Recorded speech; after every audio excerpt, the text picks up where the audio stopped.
సామలకోట మండలంలో కోడి పందాలు, జూద క్రీడలు నిషేధాన్ని పటిష్టంగా అమలు చేయాలని ఆర్డీఓ కె శ్రీరమణి తహసీల్దార్కు సూచించారు. రెవెన్యూ పోలీసు శాఖల అధికారులు గౌరవ హైకోర్టు వారి ఉత్తర్వుల మేరకు సంక్రాంతి సీజన్లో పందేలు నిర్వహించకుండా కఠిన చర్యలు తీసుకోవాలని ఆదేశించారు. అన్ని గ్రామాల్లో పర్యటించి తనిఖీలు చేయాలన్నారు.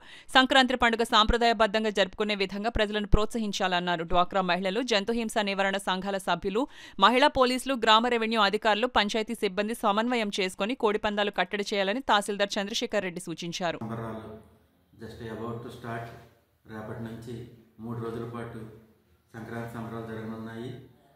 తూర్పుగోదావరి జిల్లా సంక్రాంతి సంబరాలకి పెట్టింది పేరు.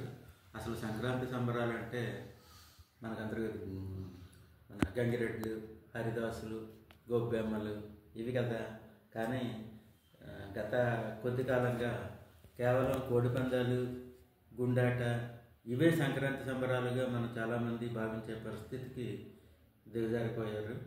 ఈ విషయంలో ఇప్పటికే నేను అలాగే మన ఎస్హెచ్ఓ గారు ఎక్కడెక్కడైతే బరులు సిద్ధం చేస్తున్నారో వాటిని చూడడం, చాలా చోట్ల వాటిని రిమూవ్ చేయడం కూడా జరిగింది.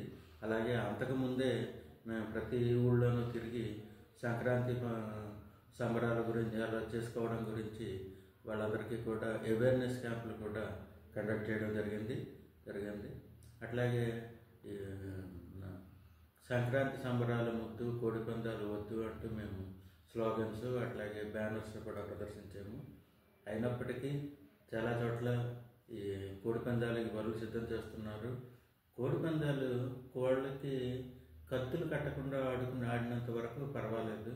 కానీ కత్తులు కట్టడం అనేది ఒక విధంగా జీవహింస, జీవకారుణ్య సంఘం మనకి ఏమాత్రం జీవుల పట్ల సహానుభూతి ఉన్నా ఇటువంటి కార్యక్రమాలు చేపట్టకూడదు.